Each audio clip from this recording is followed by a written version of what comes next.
Still really do not know why this is happening. I mean, I've gone the spectrum. I've gone the spectrum from thinking, oh my God, they're trying to kill all of us, to maybe they are trying to, protect us from cosmic radiation that may damage the planet. Ultraviolet or X-ray radiation that's coming because the upper atmosphere has been rended in some way, has been torn in such a way as to let those things through. So I've been on the way from the most evil intent to the most beneficent. But in either case, I want to know. I wanted to know. I just want to know. I want someone in an official capacity to speak about it openly. Because whenever something happens, and like I said, it's I've learned an awful lot about human beings through this process. Because I insist that this is happening, that this is real, and that it's not normal. That there's something happening, there's something under the table going on that's not being talked about, and yet it's happening in broad daylight, visibly. It's affecting everybody. It's certainly, it's no longer the joy it used to be to go hiking in the mountains, to go outside to ride my bike. I've had more upper respiratory and lower respiratory and sinus infections and health problems in the last 5 years than I have in all my life combined. And so that's part of my concern, and also a lot of the people that I care about have been very ill. But in terms of, are they going to stop it? Because the public is concerned? Well, the public is going to have to get really, really concerned in a very, very big way. And the thing that, now that's a cynical view. A paranoid view is that, well, if the public does have a big outcry against this, well, we already know they can blatantly spray us with whatever the hell they please, and it could be, they could put us to sleep or something, they could put something in, some tranquilizers or something. We'd just be walking zombies. In a lot of ways, I think a lot of our population are walking zombies. I mean, the general lack of the ability to think critically about anything outside of one's own personal life, safety, football games, is astounding to me. The hopeful view is that they're going to stop this at some point during my lifetime so that I can see blue skies again. And you know what? I've never, ever had that feeling before until this started, that there's actually one thing I want to see before I die, and that is a really deep blue sky.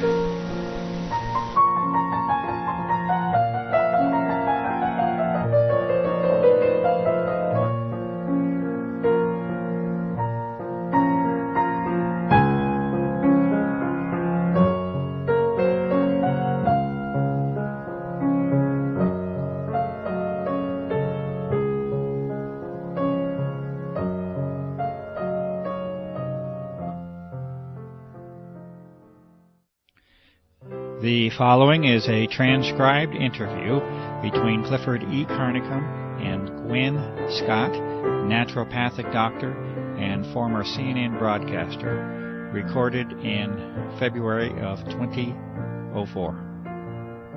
Question: when did you become aware? When did you find out? How did you find out about the existence of these operations, and whether they are real or not?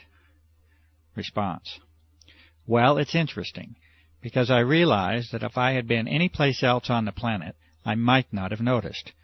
And so I am wondering how I ended up in the catbird seat to actually observe this operations.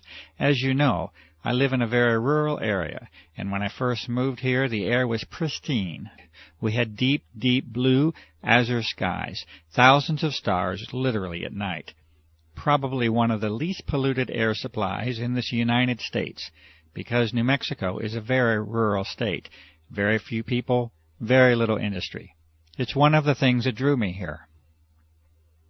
So here I was sitting, reading in front of a 5-foot by 5-foot bay window one day, and I see these jets. I assume they're jets. They're high and they're going fast, and they're not leaving the little 2-inch things that I'm used to seeing. They're leaving those huge plumes through the sky that spread out, and by 3 or 4 in the afternoon, it's foggy. It's so thick I can't see the mountain range. I can't see anything. And it's been continuous and ongoing ever since, to the degree now that the skies are so degraded that we never see deep blue skies anymore. Stars at night are hard to find. Everybody is getting accustomed to the pale blue, often white skies that we live with.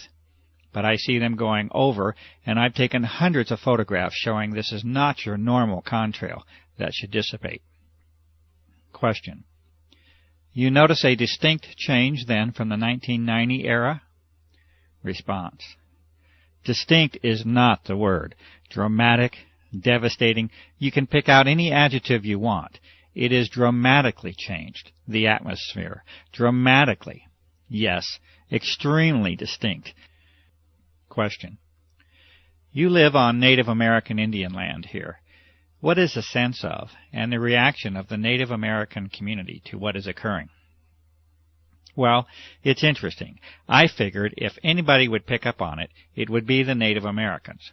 And so I immediately went to friends of mine in the community and said, "Have you guys noticed?" And they are like, "Oh yes, we know absolutely what is going on."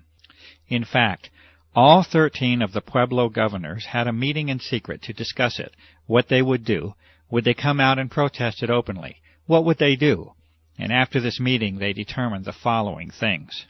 No, they would not. That it was just another dumb thing the white guy was doing, and at that point I don't think they understood the true significance. But now I think they do. But more importantly, that people wouldn't believe them. Or if they did believe them, would think it was only happening in this very confined space, and it really didn't affect them, and they were concerned for the gaming, that people wouldn't come to the casinos and things because they would think that just this area was experiencing it. So they voted unanimously to not say anything. Question.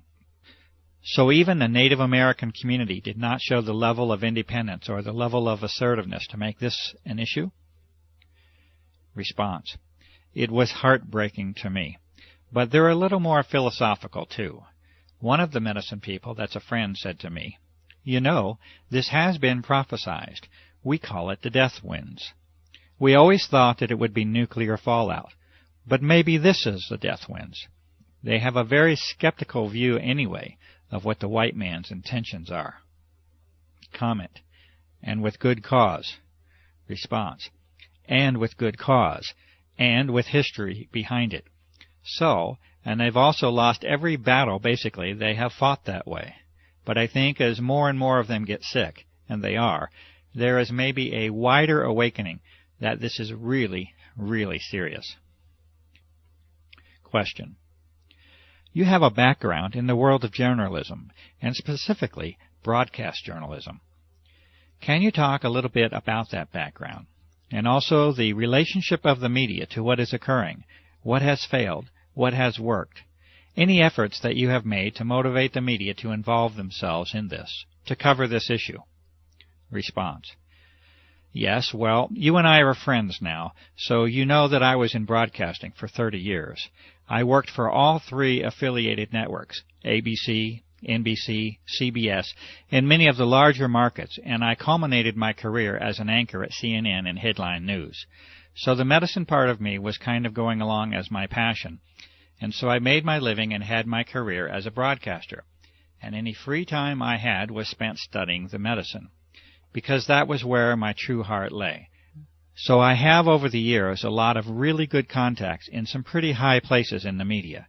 But I would imagine pretty much everybody watching this will know there has been dramatic changes in the media. Who owns the media? The quality of human now being attracted into the media. In other words, why are they there?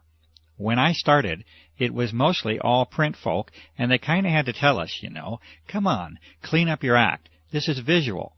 But people were coming from the old school of journalistic, afflict the comfortable, and comfort the afflicted. And you are the watchdog, and you go for that story, and you never accept the official version, and on and on and on.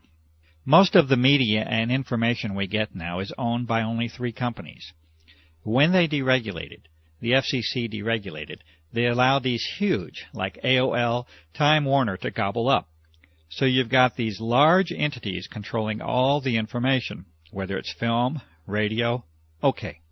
So the complexion has changed, and I would say the kind of person drawn into it, when it became a place where you could make a really good living, and people would go, "Oh, I know you, you're so-and-so," it drew people with different agendas.